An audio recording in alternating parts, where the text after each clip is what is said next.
All right, welcome to mab23, the Media Architecture Biennale 2023. My name is Dave Colangelo. I'm an artist, I'm an assistant professor at TMU, and I'm also the general chair of this event. So thank you for coming today. I've been attending since 2014. It's an honor to be hosting it this year. This is the first time the event is in North America on Turtle Island in Toronto.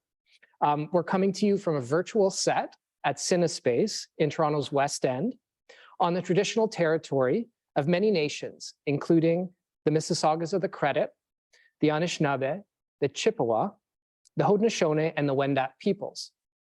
Toronto is also home to many diverse First Nations, Inuit, and Métis people. So welcome to MAB, whoever you are, wherever you are.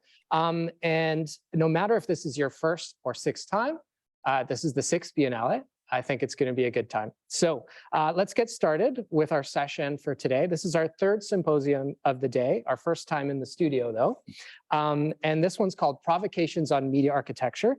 I'm going to introduce the moderators of the session, and then they're going to take over and they're going to introduce the speakers. So here with me is Ian Callender. He is an MA candidate at Columbia in architecture. He's an artist and designer from NYC, and he's one of the publication chairs. One of the other publication chairs is Annie Delaria. She's an associate professor at Miami University. So over to you both. Thanks. So great. It's so nice to have you here. And I'm really excited to share this new publication that Ian and I put together. I am going to maybe just kind of go over loosely. Ian and I will talk a little bit about the genesis of the project. But I would like to give you a little bit of a sneak peek with some slides I put together, showing you a bit of the layout and kind of what we're going for. So Ian and I, our roles here were with co-chairs for publications for the Media Architecture Biennale, and we decided to co-edit a kind of experimental type of publication, one that kind of brought in scholarly work, creative work, design work, art projects, and that was structured around what we called provocations, or these kind of prompts that asked each one of our contributors to respond creatively, theoretically, visually, through writing, however they kind of made sense of it there. So you can see our layout here.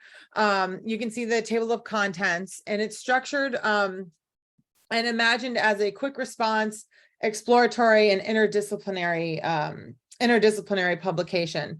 And we structured our provocations around the MAB themes. And I think one of the ways that Ian kind of talked about it was as a zine. This would be a smaller, more experimental piece. And if you come to the in-person symposium or in-person Biennale, there will be copies there. And it is available for purchase now, and it's literally in press right now, so it will be available soon. Ian, do you have anything to add about kind of our original ideas or the kind of genesis of the project? Definitely. I think that thinking about it in those terms of a zine, or like one of the sort of an alternative publication, comes from looking at the long history of Media Architecture Institute publications themselves. So going back to New Media Facades, the first Media Architecture Compendium, even further back, Urban Media Cultures, trying to understand the generation of both theory and like putting forward of projects and practical ideas. As the publications have continued sort of along the vein of getting projects published and distributed, complementing that with a platform for theory, or that encourages the genesis of theory or new thinking, and something that could really inspire perhaps new projects or further work from the idea of a provocation. Yeah, and I'll add that the entire collection of responses is bookended by some writing that Ian and I put together to either frame the project or to think about new ideas going forward. As well. So maybe I'll just share with you all the prompts so that you can get a little bit more of an idea of the structure of the publication. So our prompts are: how can media architecture address privilege? how does media architecture distribute suspicion and trust? How is media architecture vectored? And what is a collage of media architecture? And this relates to the 4 principal MAB themes as well. And you can see kind of how we created almost like really beautifully with our editor at Set Margins Press, Frank Loam, made this really beautiful design kind of showing how this question comes out of the MAB theme. And this, what you see on the right-hand side, is what we sent to each one of our participants that we're going to be speaking with momentarily.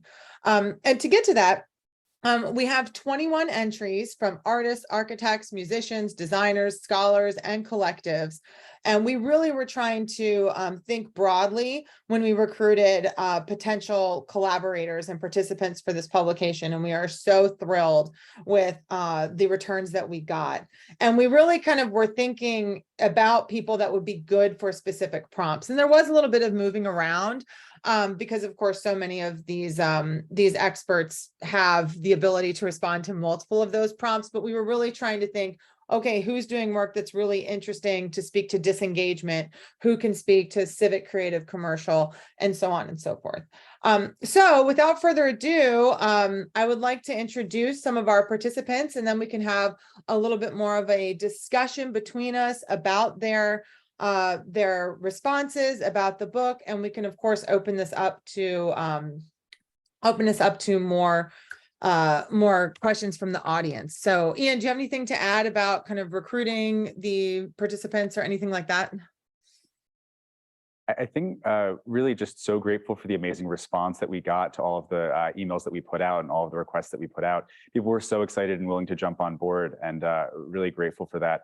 On top of that, we also defined media architecture somewhat liberally, and intentionally so. We felt that there were a lot of different practices that, it's funny to say traditionally within the bounds of media architecture because it's such a new sort of field, but we wanted to make sure that we were casting a broad net. Yeah, absolutely. And that's kind of one of the questions I'm going to have is for our 4 panelists today is kind of what is your relationship to that very interesting and, as you said, broad term. But first, I think we should allow our collaborators to share a little bit of their work and share kind of their experience here. So first up, we have Matt Nish Lapidas, and his varied practice probes the myth that computers should be useful rather than beautiful through examining contemporary technoculture and its histories, politics, and impacts.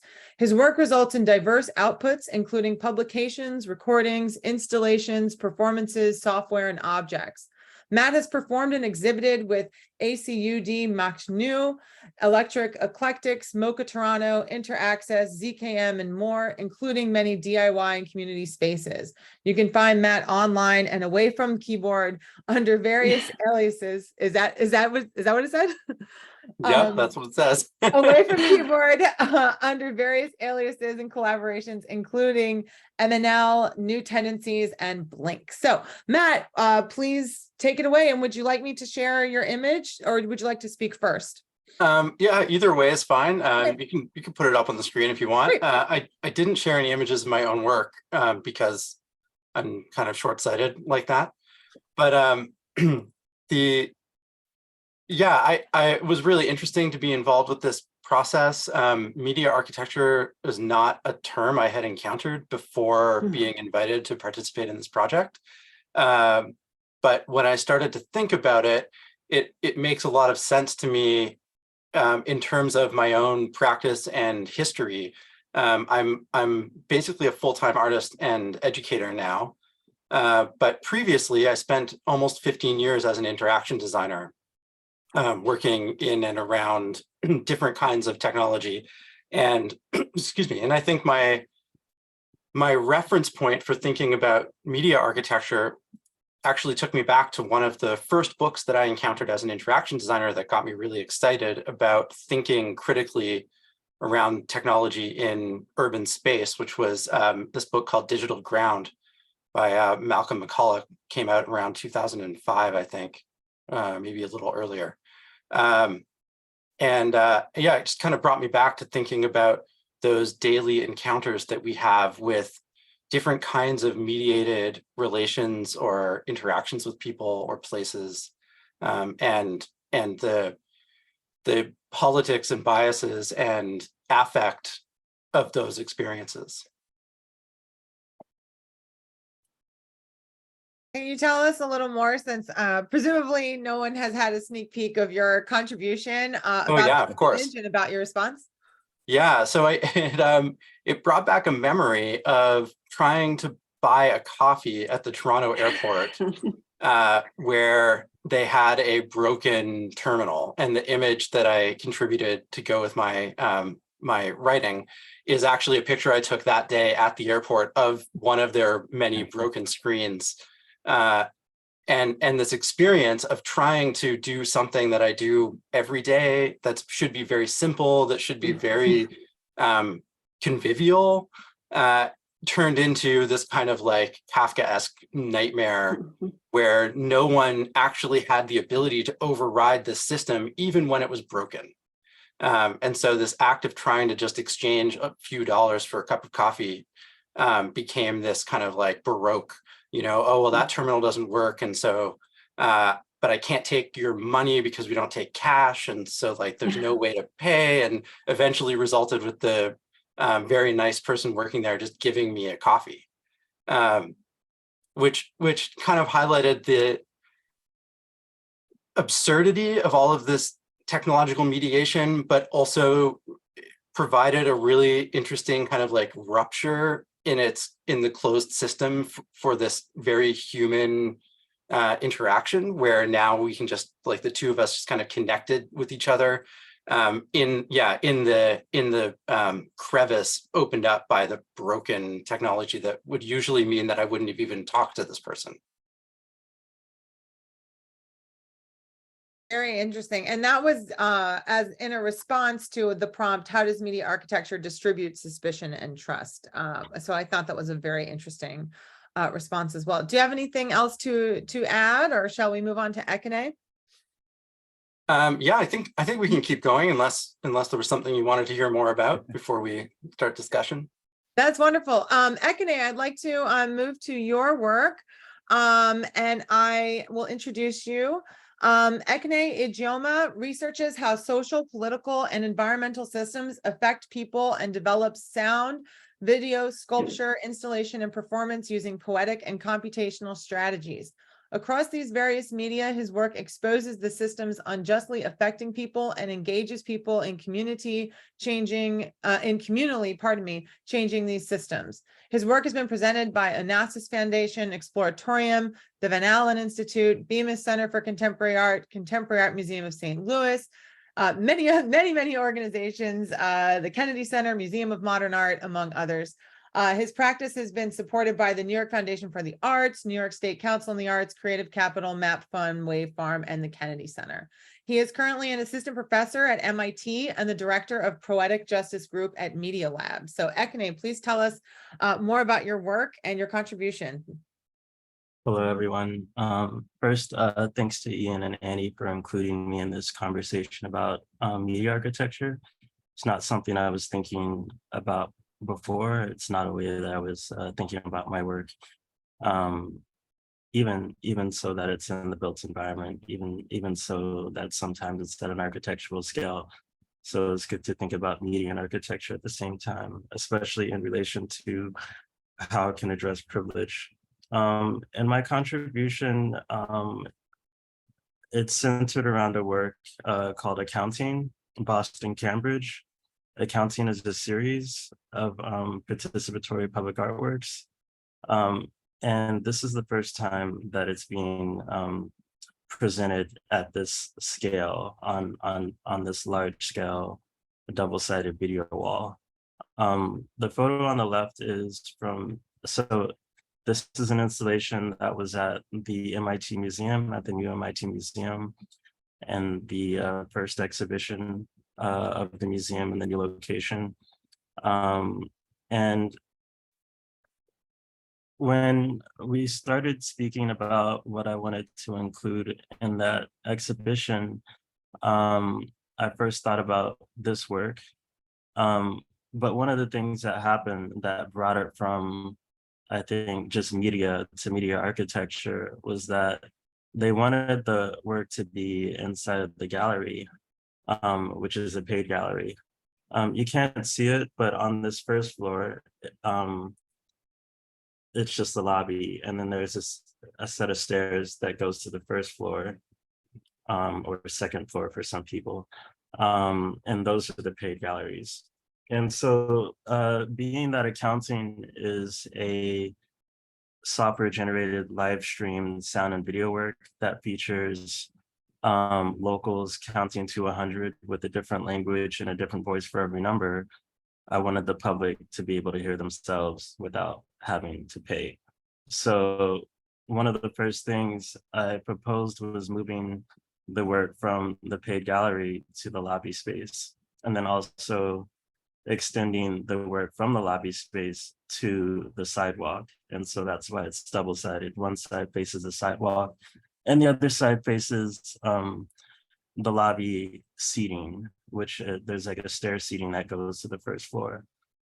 And so this work can be experienced not just in person in the gallery in this lobby, but it can also be experienced online as a video, and over the phone as a sound work, and it's all synchronized.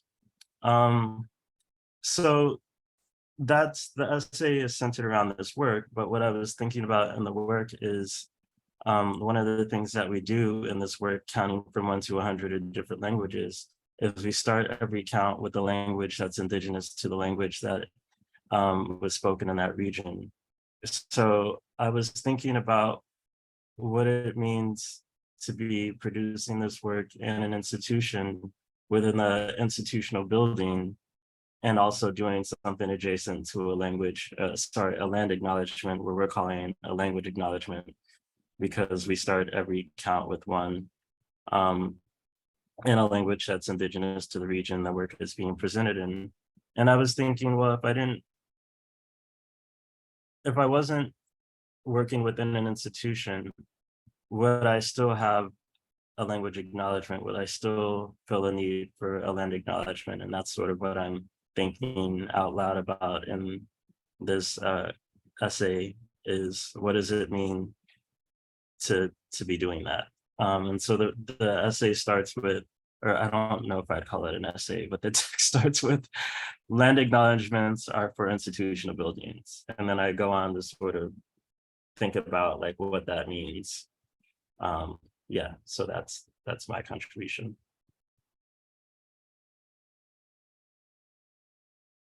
And yeah, Would you like to speak about the other two works?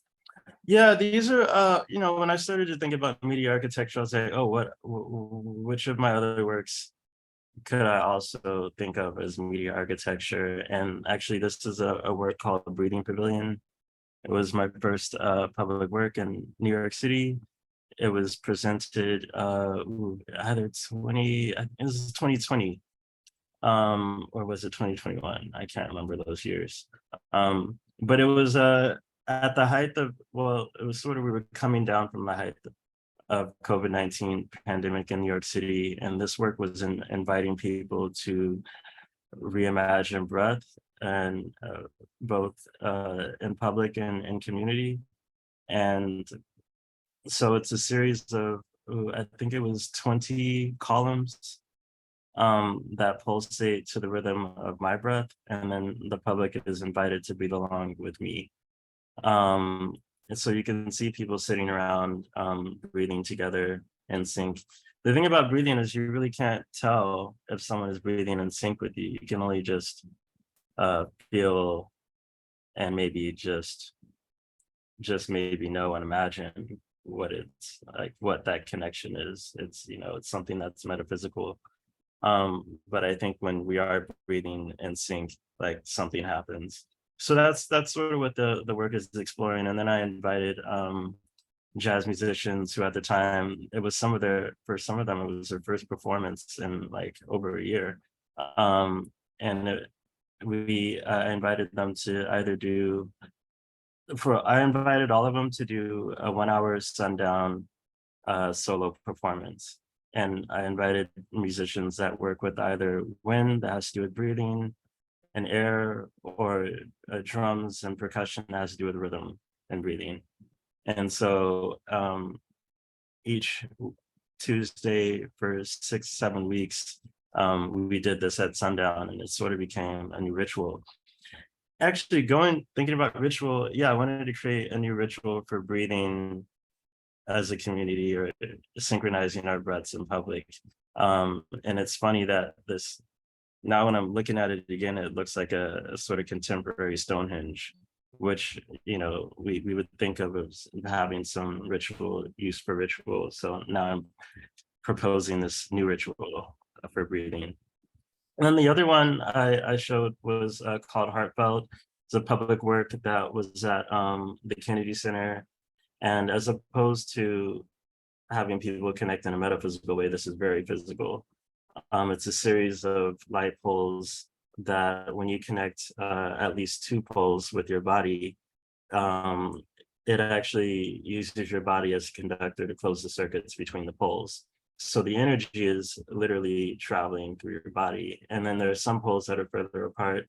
And so others are invited to create human chains or human circuits to connect poles that are further apart. So this is just like 2 people connecting, a mother and her son, and another person like using their calf and their arms to connect 3 poles. I think he's connecting a 3rd one in the back. So yeah, I'm interested in doing this across different ways of sensing and connecting, not always physical, sometimes very like just psychological, I think, when it comes to breathing. But yeah, that's it. Thanks. Wonderful. Thank you so much. That was great. I'll move on to our next presenter. I'm sure that we've got lots of questions brewing already. Our next presenter is Melissa Montiat, who is a co-founder of Daily Tous les Jours, which is an art and design studio inviting humans to play a critical role in the transformation of their environment. Since 2010, Daily leads an emergent field of practice combining technology, storytelling, performance, and placemaking. Based in Montreal, they present artworks in more than 40 cities and around the world. They have presented artworks in more than 40 cities and around the world. On a mission to reinvent living together in the 21st century, their work has been described as, quote, urban infrastructure for the human spirit, end quote. So please welcome Melissa. Thank you, Annie. It's lovely to be here. We've also been following the Biennale for some time. Though we didn't describe our work as media and architecture primarily, we come from a mix of, I studied narrative environments at Central St. Martin's in London, and Muna, my associate, studied at ITP. And very soon, with the desire to seeing how we can democratize technology, we ended up in the street, and I was looking a lot at participatory design and interaction design, and taking the street and seeing how we are in public space and how we can use technology not just to isolate us on our phones, because that's how often we look, is either in our heads or on our phone in public spaces, but how we can connect to one another. These are actually the 2, they were created the same year in 2011, were the first years that they were presented, Giant Sing-Along and the musical swings, and became our staple projects. We're still presenting. The Giant Sing-Along was originally created for the Minnesota State Fair and is still being presented there every year. But this is it in Gold Coast, Australia, for the Commonwealth Games, where we had a chance to go to the beach. And our musical swings started as 21 swings installed in Montreal as part of a revitalization project. And the way they work is that the higher each swing is an instrument, the higher you swing, the higher the note. And when you swing in synchronicity, some secret melodies emerge. And that was the start for us to look at how music can bind, create these social connections between people, using also movement and synchronicity. And through the years, we've been looking at performance and how everyday performance can be taking place in cities, and how effective music has been. And feeling like a lot of people who have been on the musical swing say they feel like they're playing with their entire body. The sensation of being in synchronicity also itself releases a lot of dopamine and all these happy hormones that create a sense of social cohesion between people. And like the giant sing-along is a straightforward field of microphones, whereas karaoke is a performance of a singular or a few voices. This one is really about the power of the crowd coming together and singing their lungs out. There's a little bit of autotune to make sure, barely noticeable. But when we going through the pandemic, I think at first our projects were illegal. And very quickly we found out how public spaces was actually important and how we needed also contact with people we didn't know and how informal connections were vital. And when working on our provocation, we were reminded of one of our most remembered participants when we were in West Palm Beach, where the photo is taken here with the musical swings. There was a young man who was there, and we started talking to him because he had been there for a long time. And he's like, "You guys don't understand this. I'm from here and I know people here. And West Palm Beach is just right. Palm Beach, which is the richest zip code of America. And there are also some very poor neighborhoods. And it's very rare that you see people mixing like this. And for us, it gave us, I think, a greater sense of purpose for what we do. And reading philosophers like Michael Sandel, who talks about equality not requiring democracy, not requiring equality, but actually requiring that people from all walks of life get in touch on their everyday, rub shoulders, or maybe not rub shoulders. Now we would change that. But this has been like our focus on creating these enchanted experiences where people forget that, like when you start playing with the swings, you forget you lose a little bit of inhibitions, and you have a moment where you feel like you belong with this group of people, most of them you didn't know.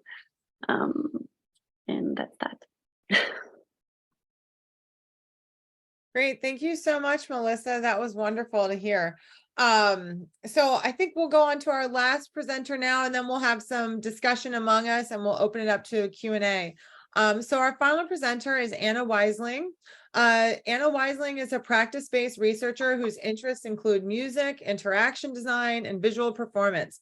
She is currently an assistant professor in the Emerging Technology and Business and Design department at my institution as well, Miami University in Oxford, Ohio. So please welcome Anna, and please tell us about your contribution. Yeah, thank you so much for having me. It's been great to hear everyone else. And I've obviously read the work, but hearing some of the background is fascinating. So my work that I submitted for this publication based on the provocation is called Ship of Theseus, and it's with an ensemble of collaborators from all over the US. And of course, as many of us have done, this is spurred on partially because of the pandemic. As a performer and a collaborator, I'm really used to being in the same space with the people I'm working with.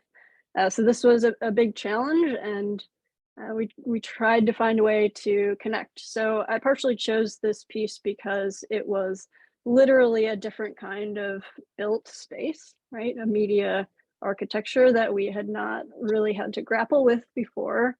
And partially because if you go to the next picture, Annie, if you wouldn't mind.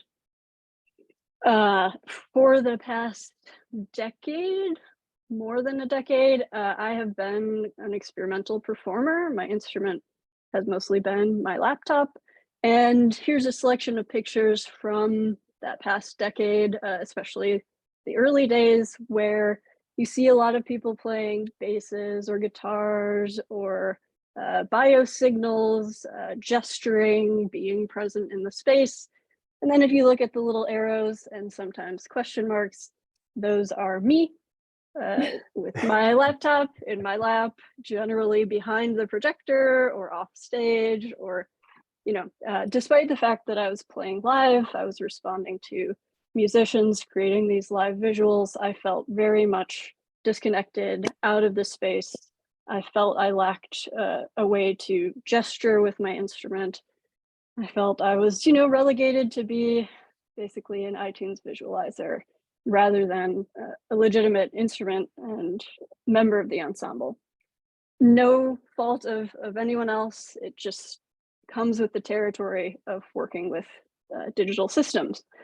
So I, like Matt, had never heard of media architecture, but when I started looking into it, I was like, oh, okay, yeah, this is the world I've lived in and practiced in for my entire adult life. Like, it is a digital space. I have been grappling with these issues of how do we build spaces where we feel human connection, where people utilizing different, mediated materials, technologies, tools, where we can all come together in that shared space that is not so sterile, disconnected. That's kind of how I feel about virtual and digital spaces. So this work that I submitted is kind of the culmination of that so far, where we were as remote and digitized as humanly possible. But I did a lot of experimenting with physical materials, light, sound, actually crafting objects based on the digital elements we were working with, and bringing as much physicality into that shared digital space as possible. And so far, it's had really satisfying results for me, and I think it's suggesting some interesting directions. But that's kind of how I had the engagement with this provocation. How do we work in these mediatized spaces? How do we build that architecture in a way that engenders human connection and gives me a sense of actually working in an ensemble? Great. And did you want to, there was a third image as well, I believe. This one, did you want to speak about? Oh yeah, so that's what I made. And like, I also have it next to me. I don't know that we are going to even get into any of this, but if so, I can bring that back up if people want to know, like, what'd you build? Yeah, maybe you could just tell us a little bit of the structure of the project that you submitted that you're talking about, the Ship of Theseus.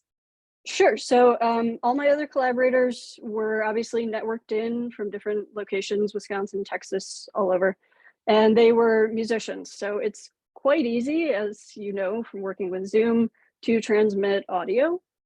So making those connections where we could hear each other, we could even potentially control those digital instruments was fairly straightforward.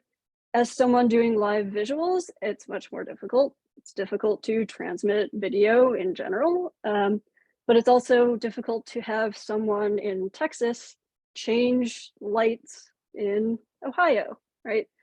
So what I did was essentially I took our score, which is just graphic images, 2D, and I created physical objects of them. So one of the scores was just like a series of lines that was turning. I carved them out of foam, painted them, and this is what I decided to use for my instrument. In the slide you'll see on the very left is kind of hard to see. It's a black box. Looks like that. Can't really see it because of, yeah, no, not gonna bother with that. It's a black box, and I wired up a bunch of different kinds of LEDs, different colors, and the other members of the ensemble were able to control those lights from their end. So they could light these objects from different directions, different intensities, different colors. And in that way, they were able to directly respond to what I was doing, and I had to deal with the choices they were making, because light and this is really the only thing I had to work with. So there was a kind of two-way communication that was more than just control signals, more than just zeros and ones. It was physical, light, movement, speed, tempo, pace, all that stuff that was very real in my space. And so it informed what I was able to produce, which then informed how they responded. So to me, this was a much more physical engagement across a digital space using very simple tools, a box, a camera, a foam object, and some lights. And flashlights. I get my flashlights out. Great, thank you so if much. That makes sense. That was great. Thank you so much. I mean, I want to see you doing it like live. I want to see it happening. And I have that pulled up too, if we have time. okay, awesome. So I think now I would like to open it up for some questions. I have the URL here for the book. I'm not sure. I'm going to put this in the host and panelist chat, and then maybe one of our other moderators could share the link with the audience. There it is. But I guess maybe I'm going to throw it back to Ian. I feel like I've been talking too much. So Ian, what kind of questions do you have for a panelist? Major takeaways before we kind of open it up to the audience or hit some of the questions that I jotted down? Totally. I think it's so interesting to hear because we framed some of these introductions with, the question, how does media architecture intersect with your practice? And to hear that there have already been a lot of responses to that, and that maybe media architecture isn't a term that traditionally thought of as connected to what you do, but it really is next to all of these practices in really meaningful ways.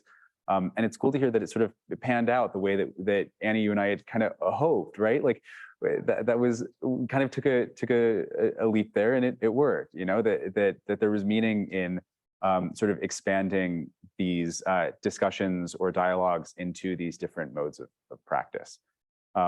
And it's meaningful to hear about how it relates to each one of your, not just the works that you're showing or that you're putting forward now, but in general, really broadly. But yeah, I actually think that you crafted a couple of really meaningful questions. So super happy to jump into those. Sure. So, well, the one that everyone already pretty much addressed and that Ian just spoke to was how have you engaged this term media architecture, if you have in the past. And I think that that's such a great way to kind of kick off a lot of the MAB things to come in the next few days and weeks. And it was really great to hear all of you say that. So I think maybe I'll go to my next question for our panelists, which is, in what ways was this project different than previous publications you were a part of? What did the small format and provocation offer you intellectually and creatively? And I will clarify for the audience that we really had kind of very strange parameters for this.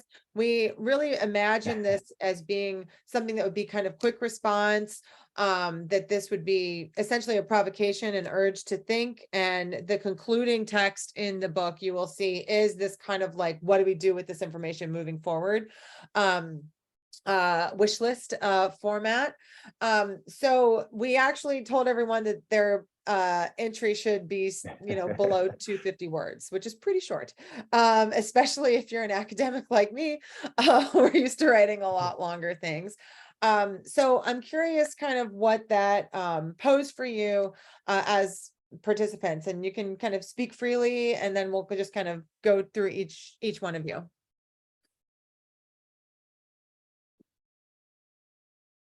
I'm happy to start again. So I really liked the format. Similarly to what you were saying, Annie, I'm used to writing much longer things, and usually full of citations and all the usual stuff.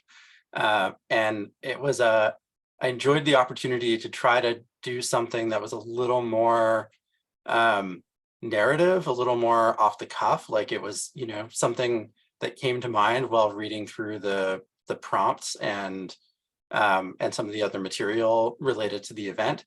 And this experience just came to mind, and I thought, okay, well, this seems like a good opportunity to write a little story about this that draws attention to some of the ideas without being so didactic about it, as we usually have to be doing more formal styles of writing.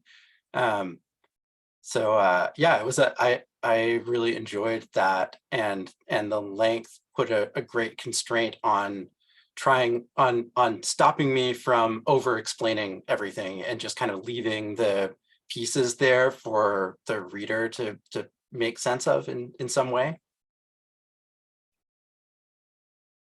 Great, thanks. Melissa, would you like to go? Sure. For us, we've been working on a book for some time. So the prompt was enabling us to maybe zoom in on some parts that have been on our mind for some time, and the brevity made us really own it what we were aiming to communicate, but I think the quality of the prompt was interesting. And now the real fun begins to read everyone's contribution. I think the collective portrait is really fun. It feels like you're a part of this Tabaretsky where you're kind of writing in the blind, your little portrait of a situation. And the big fun is to deploy it all and see everyone's contributions. Akane? So I don't write a lot. I mean, words aren't my medium, but it allowed me to think about other aspects of the work that are there, and to try and give language to that. But yeah, I'm always thinking about clarity and brevity in my writing. I'm the type of writer that edits while they write, so short is better for me. So yeah. Great, and oh, excuse me, and Anna. Boy, I was hoping we'd run out of time before you got to me, because I found this really difficult and frightening and challenging in a way that I don't know, maybe it's just because I'm still a little bit new out of the PhD, writing something that short and feeling as though I needed to say something very complex or profound. It was a big mental hurdle for me. And the uncertainty of who are these other people writing? How far out of my depth am I? Like, I do weird art stuff that I've never even really heard this term before. It was very stressful for me, not in a bad way. And I think that that's kind of what I got out of it. I had to explore this new lexicon, and by doing that, I found there were a lot of things that it might be new terminology or language, but these are things that I've been engaging with in all sorts of different communities. So it was a revelation to me. It was empowering, but also very frightening. Yeah, Anecdotally, on our end as well. Oh, sorry, go for it, Annie. you go ahead. Anecdotally, on our end as well, it was really interesting to see how different contributors took the constraints that we gave. We were very restrictive with them at the beginning, right? 250 words. Originally, it was even or an image. It wasn't the both. But everybody started to reinterpret those constraints and those parameters in interesting ways, and offered, well, if maybe I give a fewer words, can I give an image as well? Or how can we work this to convey the concept in a meaningful, brief, sort of meaningfully punchy way? And it was interesting that pretty much everyone wound up with both an image and text. Yeah, it just interesting to see how those constraints again, like, took form out of different practices.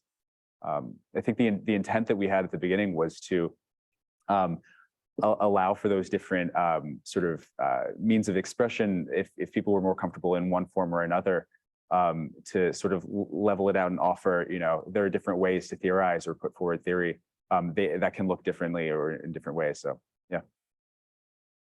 Yeah, I teach, along with my other colleagues in art history, we teach a capstone where the students curate an exhibition on the museum on our campus.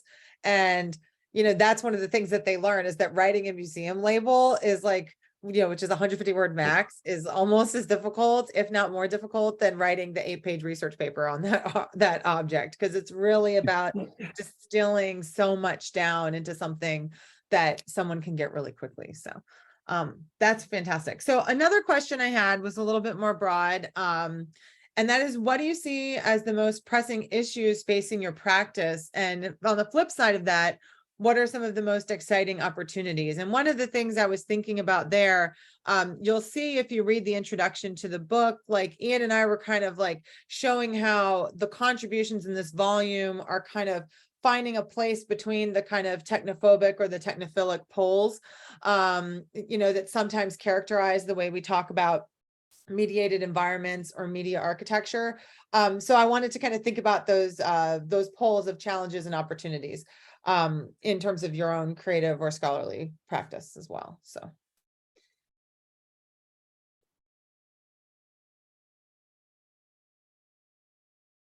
I can go because mine is short. and I think this is mentioned in a lot of ways in the kind of manifesto / wish list at the end, which I need to like make a poster and put it on my wall. To me, in my personal practice, I think the biggest challenge is that people have no sense of, with digital technology, there's no constraint, right? You can do everything all the time, and you lose a lot of what I think is valuable in human error, mistakes, sloppiness, things that aren't quite perfect, and that's what makes them so unique. I think it's so easy to build those out or debug or create safety nets in digital performance space. And I think, in my opinion, we're losing a lot of the kind of nuance and humanity and human quality that is what made me fall in love with the arts. So I think that's the biggest challenge we're facing in my practice right now.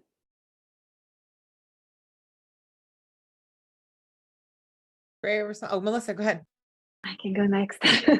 I had trouble picking what's the most pressing issue, because I think we at the studio, we talk a lot about all the issues happening right now when working in public space. You're often looking at social economical dynamics and the future of cities and climate action that is required, but also working in technology. We had a Yuval Harari Beggio conference in Montreal where I've never seen so many people come out of the conference room looking so pale and scared, talking about the future of AI and how it needs regulation.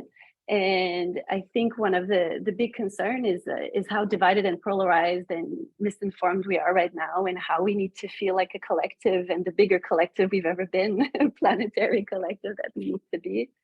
And at the same time, working in public space, I guess this is where we find solace in seeing how we can work new modes of living together and finding like threads of communications and a sense of connection where there's no filters. If there is one thing that's nice about media architecture, is that most of the time it involves real people in space, most of the time. And I think that's where we're happy. Thanks. Ekene or Matt?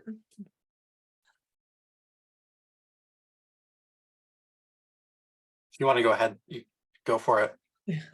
No, head shaking. Okay. Biggest. No. Oh yeah, go ahead.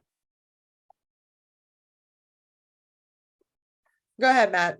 Okay. The biggest challenge facing my practice is I don't know, neoliberal capitalism.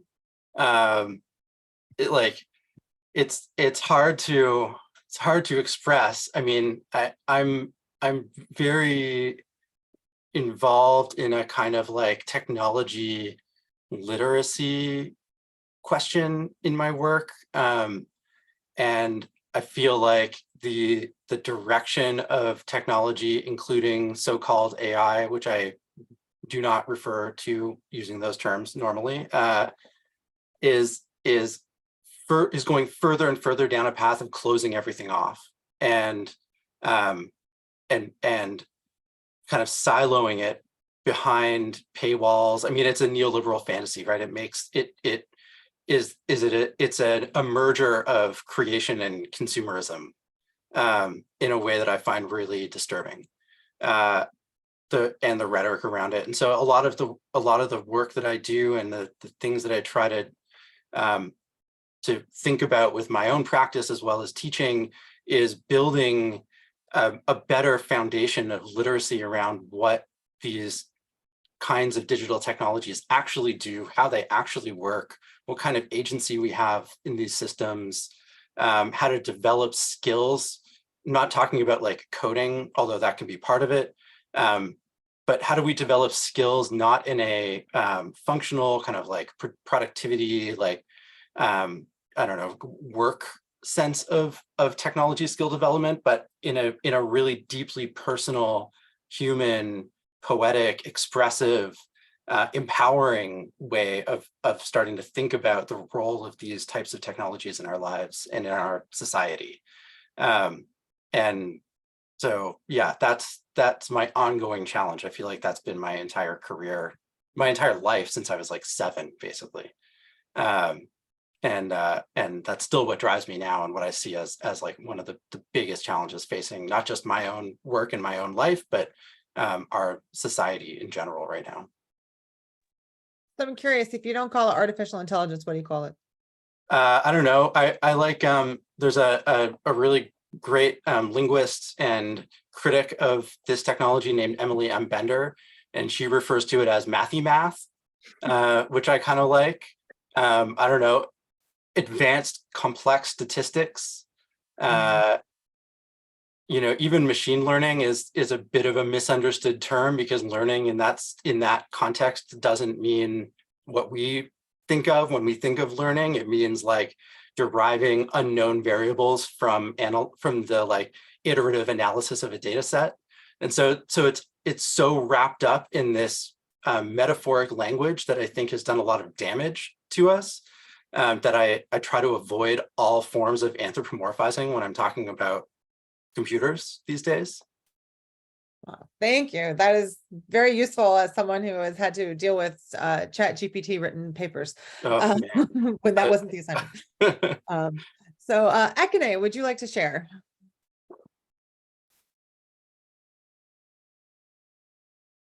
Oh, sorry, you're still muted. I'm sorry. Yeah, I have a few things that I was thinking about. But we're I think I'll go with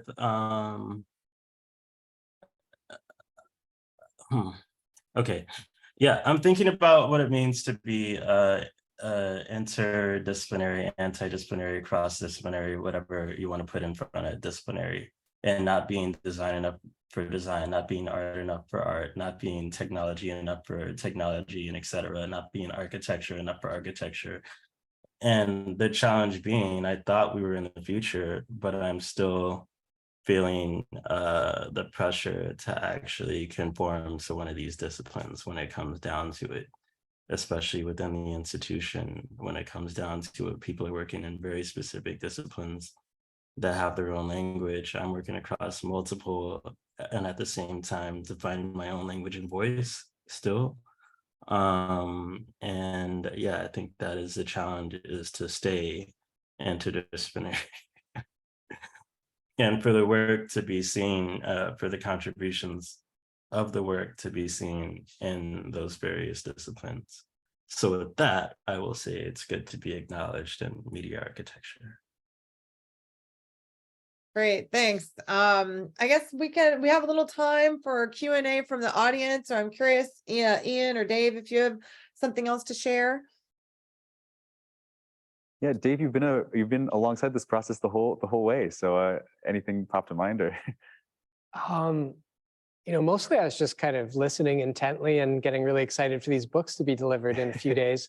But I'm going to be talking a lot over the next 2 days and next week. I'll just say, if there's questions from the audience, they can just pop them into the Q&A. And then I think you can raise your hand as well. I should have talked about this at the beginning. And we can actually bring you on stage, so to speak. We can have you speak.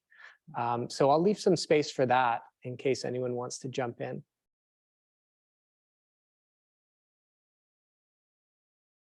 And while we're waiting for that, I'll also kind of mention that after this session and before, during, and after all of the sessions, we have a space online called Gather.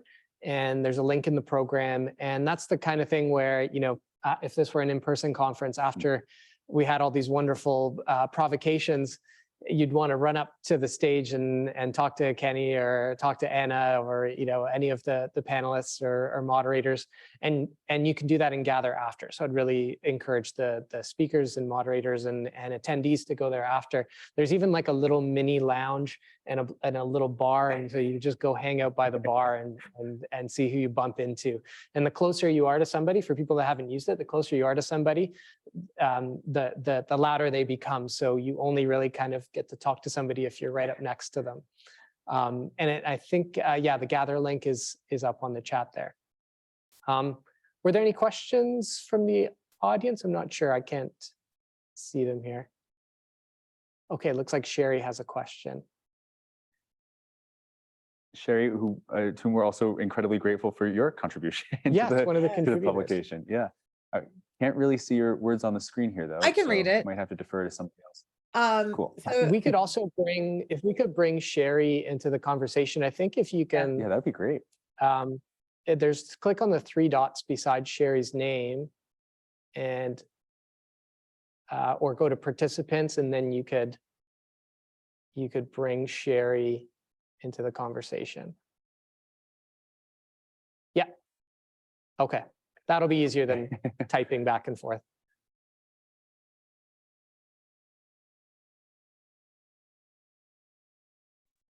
Oh my, hello.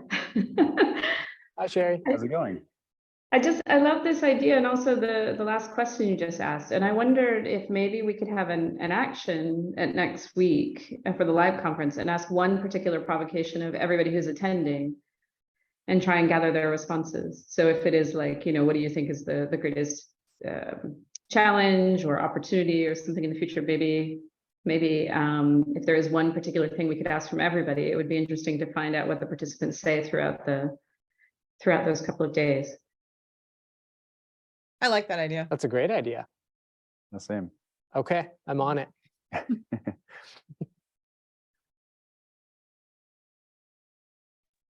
And also, Do you I just wanna can't wait to respond read to that everybody as well? else's contributions. Oh, go ahead, Sherry. Mhm. I was just saying, I can't wait to read everybody else's contributions. Won't be long. It's on its way for sure. And would you like, maybe, since we don't have any other questions right now, would you like to maybe talk a little bit about your contributions, because you're also published in this book? Oh, I don't know. I mean, I guess I took an approach that was maybe a little bit abstract or sort of poetic to the thought of what collage is. And so part of my thought is that we're all one, working in at least hybrid existence, and we're all actually performers as well as being observers all the time in public space. And so it was really a provocation that, you know, we ought to actually enjoy and participate in this sort of cyborg opera experience that we create out in the public realm. Excellent.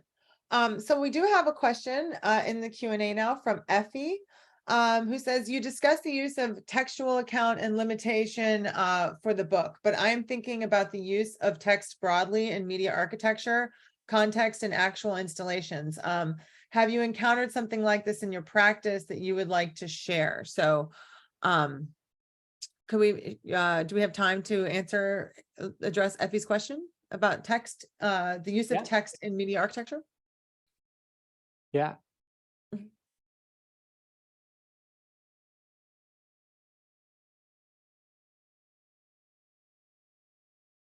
I mean, I don't know if anything that I've done in my own work is really architecture, but I use text a lot in my work.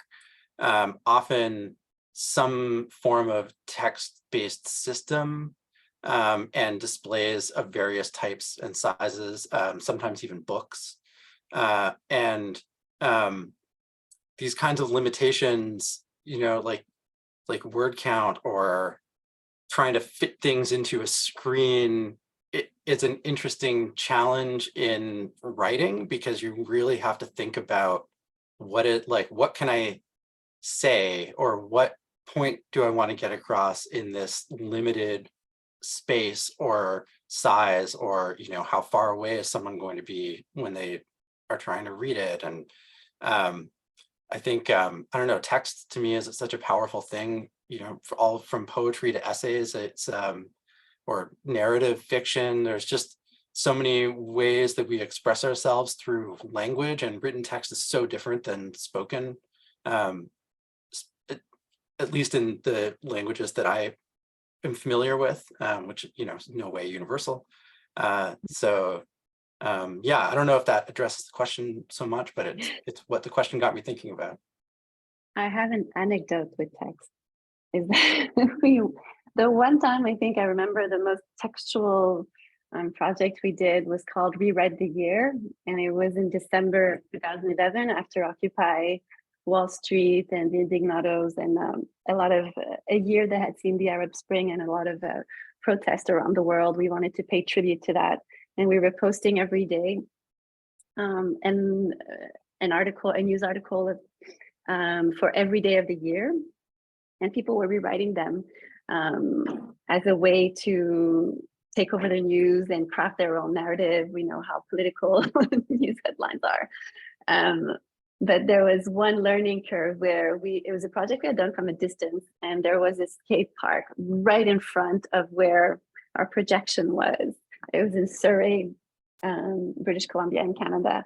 And yeah, it's where we realized that we needed to implement a solid moderation interface that yeah ever since we've done that project. It was a really beautiful project, and it turned out to be like at first about the news and ultimately about creation, but they were just a very small group kind of hindering the collective experience for all. So it felt sad and funny, and at the same time now we always make sure that we go on site before doing a project to really feel our audience.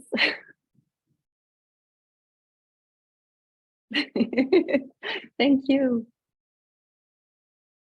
I want to see the provocation of the provocation. I guess if we did a good enough job with those provocations, we will stimulate like a new book. That would be the idea, or at least the hope, for sure. I hope it's a never-ending exercise. I have a comment about the language or text question. I mean, well, my work, accounting, is a text-based work. And when we presented it on that large screen and within that building, I think it does some interesting things where it puts language, the text version of language, in a space where it was probably never seen before. Like, I'm sure many of those languages have never been presented on that scale, in that, you know, in that neighborhood, let alone in that city, let alone like maybe in the US. You know, I haven't seen any large scale display of indigenous language for the most part. I haven't, of non-English languages for the most part. So what that means to do that and at that scale is something I was thinking about in the work. It seems that you really found a way to, sorry, it No, seems go ahead, that you Melissa. really, Go ahead. whenever we think of using language, there always seems to be a lot of, as if we're closing on a particular audience, because you need people to understand that language. I'm based in Montreal, where everything needs to be French and English, well, French and English. But working in other cities, like, you often limit yourself to an audience, and I found that's the perfect way of opening up to a new language, and very few people know it. But the purpose is to just make it visible. You're going beyond the point of communication. It's the ultimate goal. Very beautiful. Just wanted to throw you some flowers. Thank you. Yeah, I think there is an audience that is comfortable with the work, because I think to see languages you don't understand is uncomfortable. And I think the point is for those who are uncomfortable with that to assimilate into a space of being comfortable with difference, which is what someone who has to be comfortable with difference just knows and sees, like that's their default. So I think it's for anyone that, you know, if I presented this in Montreal, like, you're gonna have to see more than English and French. And so you might have to sit with not knowing what this other language that is being spoken in this region, where there's, you know, maybe 2 or more dominant languages, and what that does.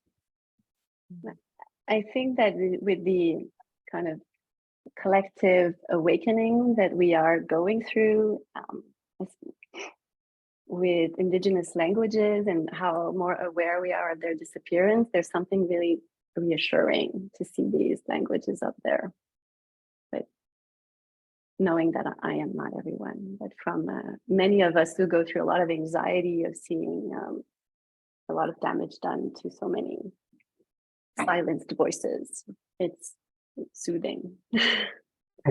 Yeah, one of my favorite artworks, I guess, of the last few years that I've seen is a Canadian artist named John Corbett, who created a programming language in Cree, in written Cree, that's not only just like a literal translation, but the way that the programming language is structured is based on the way that like the Cree language embodies a cultural cosmology. So that's like a totally different way of thinking about interfacing with digital technology through a shift in language, which precipitates a shift in perspective. It's really beautiful. Highly recommended looking it up. It's called Cree Sharp. This is what the language is called. And Anna, I It's mean, so I know we're a little bit. because Oh, go ahead. I was just going to say it's fascinating because we think about the manners in which projects interface with culture on the sort of public-facing side, but to think about it on the technical side and what it actually means to generate these pieces or to create them within, as you say, cosmogonies. It's really, really interesting to think about that. I'm just going to jump in for a second. I feel like we're at the point where we need to go hang out by the bar. So I'm gonna say that now's a good time to wrap up this Zoom session, but let's all meet on Gather and we can keep these conversations going. But this has been such a great start to the Biennale at the end of our first day, touching on some of the core themes that were part of the provocations. And part of what all the participants here responded to so well in terms of equity and access, disengagement, dis in brackets there, right? Thinking about that tension there. And so, yeah, I know we'll continue these conversations. One of our keynote speakers, Susan Blight, is an Anishinaabe artist who works specifically with Indigenous language in public space. So this will be really interesting to hear what she has to say next week, because I think all of the speakers are really sensitive to that idea and working through some of those questions. So thank you all. Thank you, Ian and Annie, for putting all this together, and to our amazing speakers today, and to everyone that attended. We'll see you on Gather soon. Bye, everyone. Thanks, everyone. Thanks so much. Thank you. Thank you, everyone.